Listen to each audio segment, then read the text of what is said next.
بسم الله الرحمن الرحيم إن الحمد لله نحمده ونستعينه ونستغفره ونعوذ بالله من شرور أنفسنا ومن سيئات أعمالنا من يهده الله فلا مضل له ومن يضلل فلا هادي له ونشهد أن لا إله إلا الله وحده لا شريك له وأشهد أن محمدا عبده ورسوله رب اشرح لي صدري ويسر لي أمري واحلل عقدة من لساني يفقه قولي اللهم علمنا بما ينفعنا وانفعنا بما علمتنا وزدنا علما أما بعد السلام عليكم ورحمة الله وبركاته. Muhterem kardeşler, bugün rukiye hakkında kısa bir hatırlatma etmek istedim. Allah Subhanahu ve Teala yeryüzüne elə bir deva vermeyip ki onun dermanı olmasın. Necə ki Peygamberimiz sallallahu aleyhi ve sellem buyurur ki مَا أَنْزَلَ اللّٰهُ دَاءً إِلَّا أَنْزَلَ لَهُ دَوَا. Elə bir dert, elə bir deva, elə bir dert nazil etmədik ki onun devası olmasın.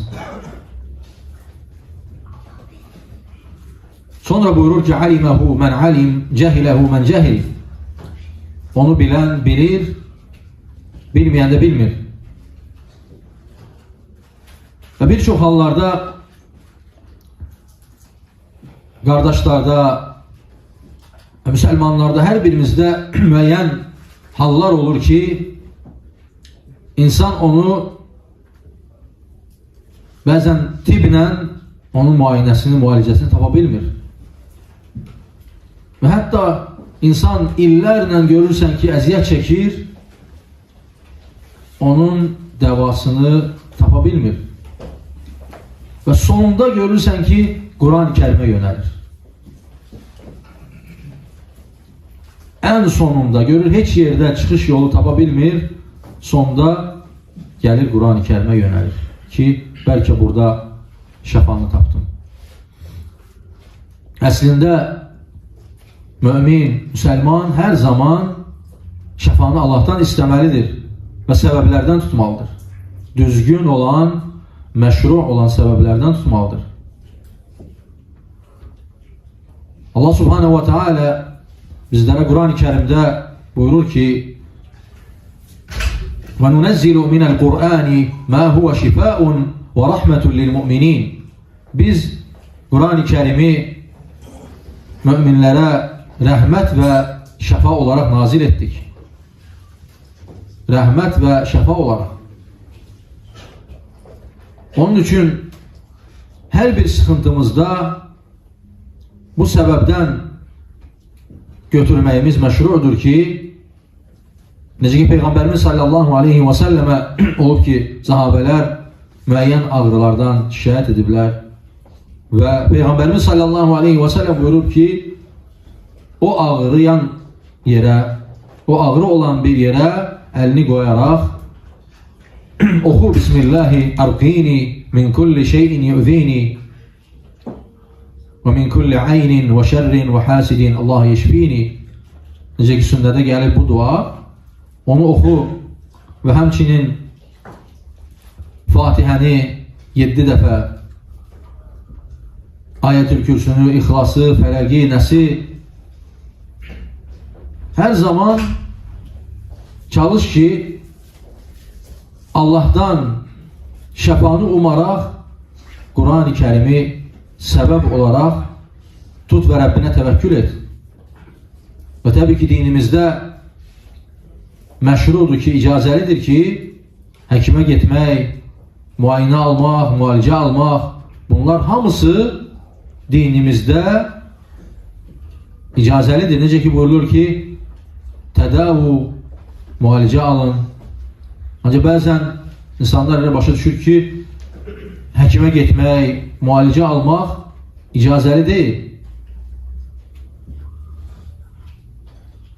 Ve her ikisini düzgün şekilde cəm etməliyik.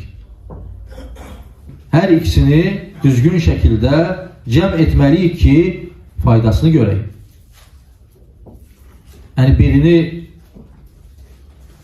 o birisindən ayırmamalıyıq. Təbii ki, hər bir xəstəliyin, hər bir sıxıntının tək xəstəliklə deyil, sadəcə insanda olur müəyyən sıxıntılar, insanda olur haldan hala düşmək və belə hallarda insan birbaşa Qurana yönəlməlidir. Yəni gördün ki, sıxıntı gəlir, müəyyən sıxıntılardan əziyyət çəkirsən, həmən Allahın izni ilə Qurana yönələn, Allaha təvəkkül et və bil ki, Allah subhanahu wa ta'ala şəfanı verəndir. Əsas insanda yəqinlidir. Necə ki, ayət kərimədə buyurur ki, وَإِذَا مَرِضْتُ فَهُوَ يَشْفِينَ Xəstələndiyimdə o mənə şəfa verir. Sadəcə insan yəqin olaraq, əmin olaraq yönəlməlidir ki, onun faydasını görsün.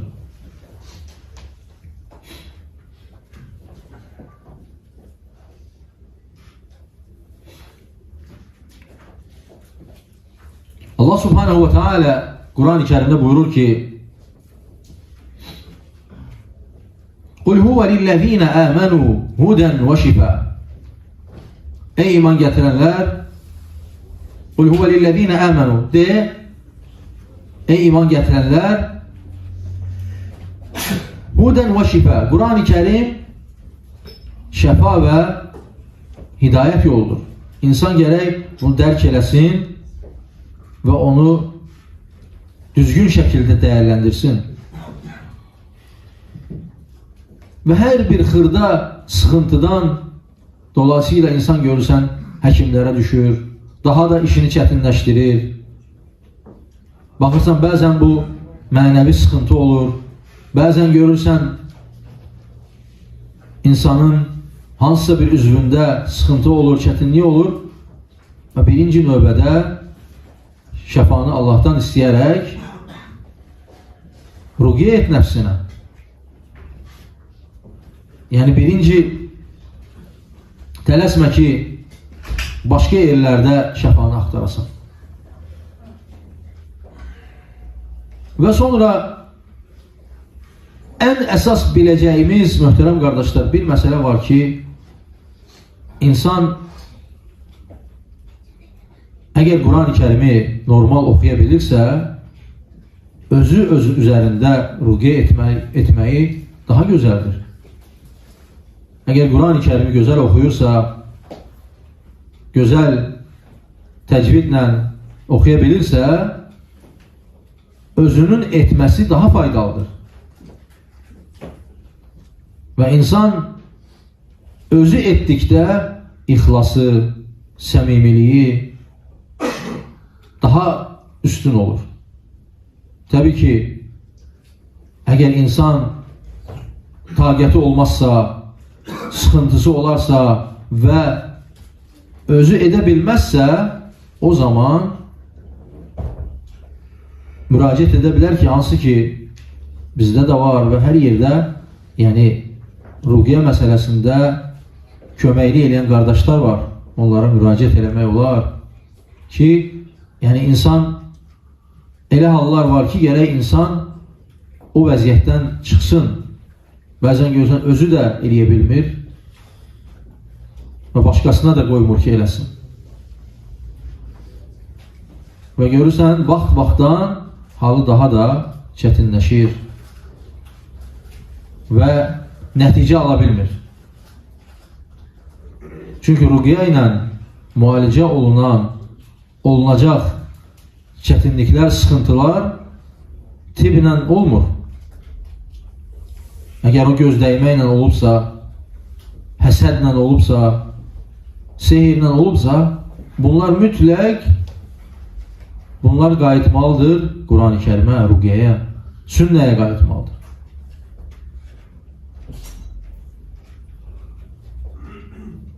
Və hər bir xəstəlikdə, hər bir sıxıntıda insan yönələ bilər Qur'an-ı Kərimə düzgün şəkildə. Xüsusən də insanın mənəvi sıxıntıları olur, çətinlikləri olur. Bəzən görürsən insan rahatlıq tapa bilmir, bədənin müəyyən yerlərində ağrılar olur, tibb belə ona aciz qalır. Ancaq insan illərlə əziyyət çəkir, sıxıntı çəkir, onu müayinə etmir, müalicə etmir. Bəzən də qardaşlar, ruqiyyə müalicəsi dedikdə sanki onu ağır bir şey kimi başa düşürlər. Ruqiyyə Quran-ı Kərim oxumaqdır. Quran-ı Kərimdən düzgün şəkildə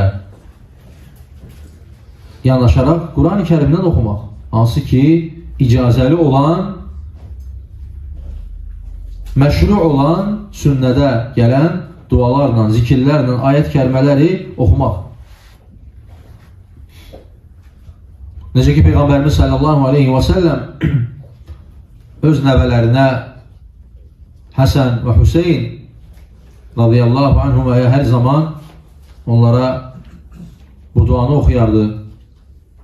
Əuzu bi kəlimatillahi təmmati min kulli şeytanin və həmmə və min kulli aynin və şərrin ləmmə. Övladlarımız üçün də, çünki onlar edə bilmirlər, onları evdən çıxardığımız zaman onlara səbəb olaraq bunu biz etməliyik ki, onlar gözə, həsədə gəlməsinlər. Onların qorunması üçün səbəblərdən tutmalıyıq. Xüsusən də övladlara, uşaqlara tez göz dəyir. Bunun müəyyən səbəbləri var. Çünki cahil toplumda yaşayırıq və bir çox insanlar, hətta görürsən namaz qılan insanlar belə xeyir, gözəl bir şey gördükdə Allahdan xeyir, bərəkət istəmir. Və bunun səbəbi ilə də görürsən kiməsə bunun təsiri, onun əzabı, əziyyəti kiminsə üzərində qalır. Necə ki, Peyğəmbərimiz sallallahu aleyhi və səlləm buyurur ki, Əl-aynu haqqun. Göz haqdır. Əgər qədəri keçən, üstəliyən bir şey olsaydı, o da göz olardı. Necə ki, başqa bir hədisdə Peyğəmbərimiz sallallahu aleyhi və səlləm buyurur ki, Əktharu mən yemutu min ümməti bə'də qadaillahi və qədərihi minəl-ayn. Allah subhanehu və teala'nın qəza və qədərindən sonra ən çox insanlar göz dəymədən dünyasını dəyişir. Bəzi hallarda bizlər göz dəyməni sanki yüngül bir şey kimi zənn edirik. Ancaq necə ki, başqa bir hədisdə buyurur ki, insanı qəbirə, dəvəni isə qazana aparır. Bir göz. Və görün, bunun necə şiddətli bir aqibəti var. Fəsadı var. Ona görə hər zaman özümüzə, əhlimizə, övladlarımıza, xüsusən də balaca uşaqlara hər zaman oxumaq, necə ki, Peyğəmbərimiz sallallahu aleyhi və səlləm oxuyardı.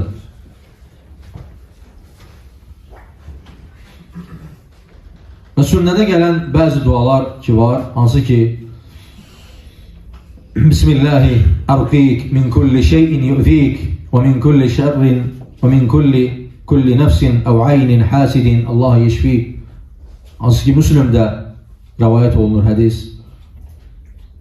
Sünnədə gələn duaları oxumaq daha təsirli olur. Sonra Allahumma Rabban nas əzhibil bəs vəşfi əntə şəfi la şifaa illə şifauk şifaən la yugadiru saqama. Və ondan sonra Peyğəmbərimiz sallallahu aleyhi və səlləmdən gələn bütün səhih duaları oxumaq icazəlidir. Və Peyğəmbərimiz sallallahu aleyhi və səlləm nəyi çatdırıbsa bizlərə, ona Rəbbimizdən vəhidir. Necə ki, ayət kəlməli buyurur ki, وَمَا يَنْطِقُ عَنِ الْهَوَى إِنْ هُوَ إِلَّا وَحْيٌ يُوحَى O heç nəyi özündən demir. İn huve illa vahyi yuha. O Allah tərəfindən ona verilən vəhidir.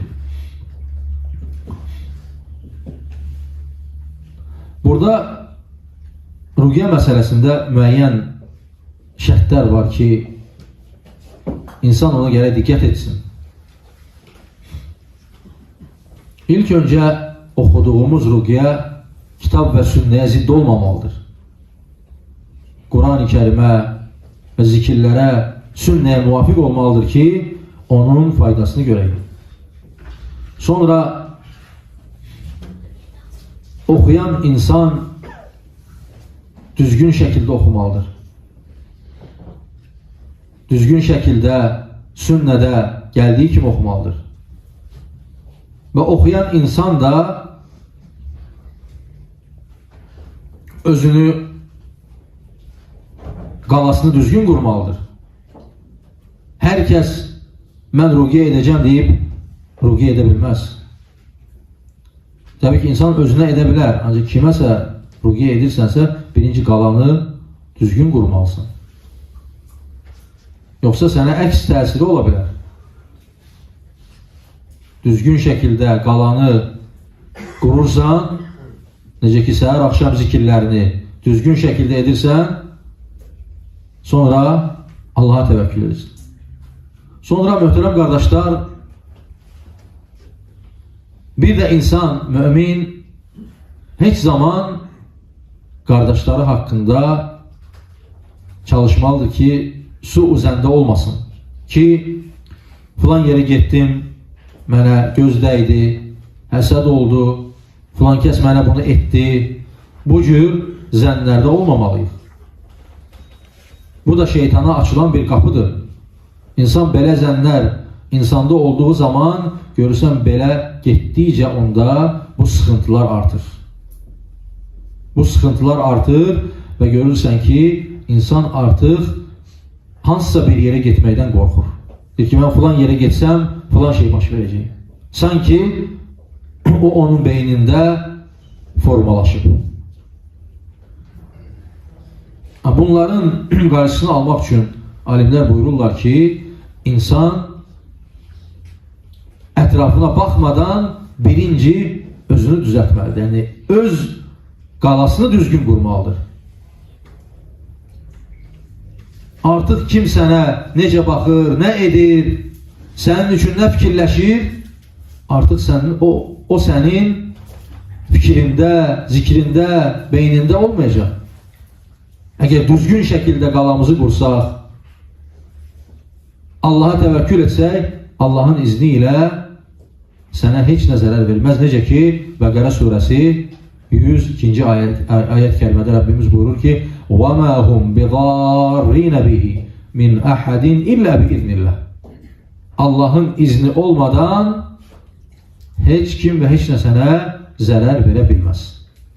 Sadəcə bizlərə Peyğəmbərimiz sallallahu aleyhi və səlləm buyurub ki, qalamızı düzgün quraq. Qala nədir? Birincisi sübh namazı. Ən güclü qala sübh namazıdır.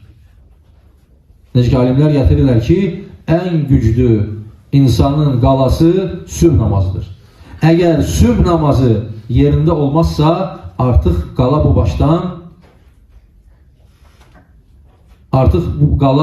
başdan məhv olur. Yəni, bu təsirsiz olur insana. Başqa ibadətlər də görürsən zəif olur. Günün əvvəlini gözəl şəkildə başlamalıyıq. Necə ki, Peyğəmbərimiz sallallahu aleyhi və səlləm buyurur ki, Mən sallə subhə fi cəmaətin və huvə fi zimmətilləh. Kim sübh namazını cəmaatla qılarsa, və huvə fi zimmətilləh. O Allahın himayəsində olar. Düşünün ki, Rəbbimiz bir insanı öz mühafizəsinə, öz himayəsinə alarsa, ona kim zərər verə bilər? Heç kim. Onun üçün qalamızı birinci növbədə sübh namazından başlamalıyıq. Bacarsaq məsciddə. Əgər imkan yoxdursa, uzaqdırsa, çətinlik, sıxıntı varsa, ən azından vaxtında övladlarınla, ailə ilə bərabər cəmaat namazını evdə qılın.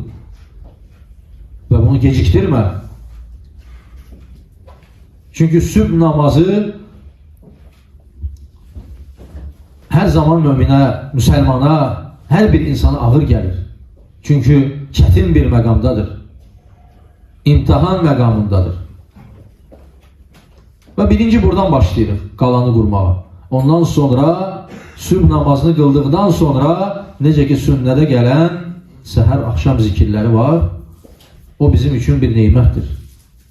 Qalamızı qurmaq üçün böyük bir neymətdir. İkincisi nə oldu? Səhər axşam zikirlərini fikirləşmə ki, birazını eləyim, birazını buraxım. Yox. Hamısını etmək lazımdır. Xüsusən də La ilahə illallahu vahdehu la şərikə lehul mulku və lehul hamdu və huve ala kulli şeyin qadir. Bu zikri 100 dəfə demək olar ki, edəcəyimiz zikrin bir çoxunu üstələyir. Əzəmətli bir zikir, duadır. Ona görə hər zaman sübh zikirlərində bunu buraxmayın. Nə vaxt olur zikrin vaxtı? Sübh namazı bitdikdən sonra, hətta azan verildikdən başlayır, sübh azanı verildikdən sonra başlayır, ta gün çıxana qədər vaxtı davam edir. Bu ən güclü iki qaladır. Bir də ki, axşam zikirlərinin vaxtı başlayır. Əsr namazından sonra ta gün batana qədər. Və mümin bu zikirləri heç zaman buraxmamalıdır. İlla ki ağlı başından gedər, yatıb qalar. Yəni hər bir işdən üstündür bu. Hər zaman düşün ki, edəcəyin və etdiyin hər bir mühüm, əsas işlərindən daha öndədir bu zikirlər, bu qala. Çünki bu, biz insanlar, müminlər onu yüngülə alırıq. Fikirləşirik ki, sonra edərəm. Bugün etmədim, heç nə olmaz. Vallahi, müsibətlər elə buradan başlayır. Qapını açıq qoyduqdan sonra başlayırıq ki, o qapını bərpa eləməyə illərimiz gedir. Aylarımız gedir. Ona görə hər zaman qalanı düzgün şəkildə qurmalıyıq. Sonra möhtərəm qardaşlar, üçüncüsü cemaat namazlarını vaxtı-vaxtında qılmaq. 5 namazı vaxtı-vaxtında qılmaq. Namaz girdi, namazı gecikdirmə. Çünki şeytanın istədiyi odur ki, sən namazı gecikdirəsən. Namaz girdi, görürsən sənə elə məşğul edir ki, baxırsan 1 saat sonra. Bəzən əsr namazının yaxın namazı qılırsan. Növbəti namaz girməyinə az qalmış, bəzi insanlar namazını qılır ki, namazı əda etsin. Bu namaz əda olunmuş sayılır. Ancaq ki, onun xeyri, onun savabı sünnədə buyurulan kimi olmur. Necə ki, bir insan namaza girir, o namazdan ona yalnız əyilib qalxmaq qalır. Yalnız o əda etmək qalır. Heç bir savab qazanmır. Ona görə namaz girdi, bütün işlərimizi kənara qoymalıyıq. Çünki bunlar hər bir müminin birinci Rəbbimizin əmridir. Hər şeydən öncə insan bunu dərk etməlidir. Necə ki, ayət kəlmədə buyurur ki, İnna salətə kənət aləl mü'mininə kitəbən məvqutə. Yəni, vaxtlarında namaz buyurur bizlərə. Ona görə hər namazı öz vaxtında qılmaq bizim üçün ən güclü qaladır. Ondan sonra insan Allaha təvəkkül etsin və ona heç nə zərər verə bilməz Allahın izni ilə. Bu şeylərə riayət edərsə, Allahın izni ilə heç nə ona zərər verə bilməz. Və inşallah bir-iki-üç dənə də hansı ki o geniş şərtlərini xatırladım. Çünki bu geniş bir mövzudur. Sadəcə qısa bir xatırlatma etdim və kimin sualı varsa dərsin sonunda bir neçə sual. Çünki mövzu biraz geniş mövzudur. Burada alimler gətirirlər ki, bir neçə şərt var ki, onlara diqqət etməliyik. Ən təkuna minəl kitabi və sünnə. Kitab və sünnəyə muvafiq olmalıdır. Sonra ən ya'taqidə ənəhə səbəbun minəl əslə tuəthirul hə illə biiznillah. Və bilməlidir ki, bu səbəblər sənə Allahın izni olmazsa heç bir fayda verə bilməz. Bu mühüm səbəb, mühüm bir şərtdir. Və düşünmə ki, mən ruqiyyə edəcəm, sağalacam. Yəni, özünü ruqiyyəyə kökləndirmə ki, səbəblə mən hər şey düzələcək və düşün ki, səbəbi tuturam, şəfa Allahdandır və bunu unutmamalıyım. Üçüncüsü isə